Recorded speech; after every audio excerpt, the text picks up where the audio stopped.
And then there was a big moment also in my first administration when I took out Soleimani. And a lot of people think that might have been the biggest thing of all because he was a mad genius. He was a vicious, horrible human being, but he was a great general and a great leader, if you define a leader in a certain way, very, very powerful leader.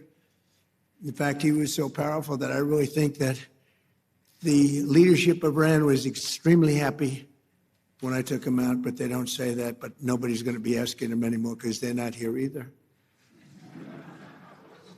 But getting the termination and terminating the Iran nuclear deal that was done by Biden and Obama, I would say mostly Obama. Actually, I don't think Biden knew where he was then, too. He had no idea. If you said to him, the Iran nuclear, what's that? But there was 4 years of hell we had with this guy as our leader, I'll tell you. And then we hit him with the B-2 bomber, so we did it twice. But if they would have had a nuclear weapon, it would have been a whole big deal. And I wouldn't be here right now, and probably you guys wouldn't be too happy. You might be in an area, who knows where you would have been. But we did it twice. And I really believe we saved the Middle East. We saved not just Israel, we saved the Middle East. And it was proven by all those rockets that fired down upon you. Saudi Arabia got hit a lot.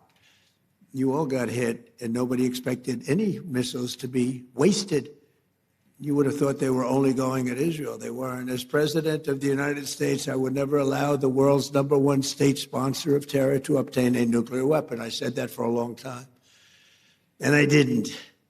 To defend America and our allies over the past 27 days, the U.S. Armed Forces, most powerful in the world, have been annihilating Iran's military capacity with force, precision, skill like the world has never seen. It was violence, actually, really violence. We're crushing Iran's currently, as we speak. I just looked. We had another big day. We hit them. They don't know what's happening. Remember this. They lied about 3 days ago. I said, yeah, we're negotiating with Israel. We are not negotiating. They're being hit so hard, anybody would be negotiating. They are negotiating. They're begging to make a deal. They're begging to make a deal. Turned out I was right. They were negotiating, which they admitted 2 days later. And in order to make up for their misstatement, they said, we're going to send you 8 ships of oil. And the following day I saw, this is 2 days ago, I saw on one of the networks, very strange, there were 8 ships of oil coming out of Iran. And then they actually said, we're going to add an extra 2. And they added an extra 2, so we had 10 ships. And then people realized we were actually negotiating. We're negotiating now, and it'd be great if we could do something, but they have to open it up. They have to open up the Strait of Trump, Hormuz. Excuse me for this. I'm so sorry. Such a terrible mistake. The fake news will say, he accidentally said, no. There's no accidents with me, not too many. If there were, we'd have a major story. No, well, we had that with the Gulf of Mexico. Remember the Gulf of Mexico? And one day I said, why is it the Gulf of Mexico? We have 92% of the area around it. They have 8%, really less than 8%. But for 350 years, it was good. They were there 100 years longer than us, Mexico. They're at 350, we're at 250. And I said, often asked myself, why do we call it the Gulf of Mexico? It seems like we dominate. Well, when I checked, it was more than 92%.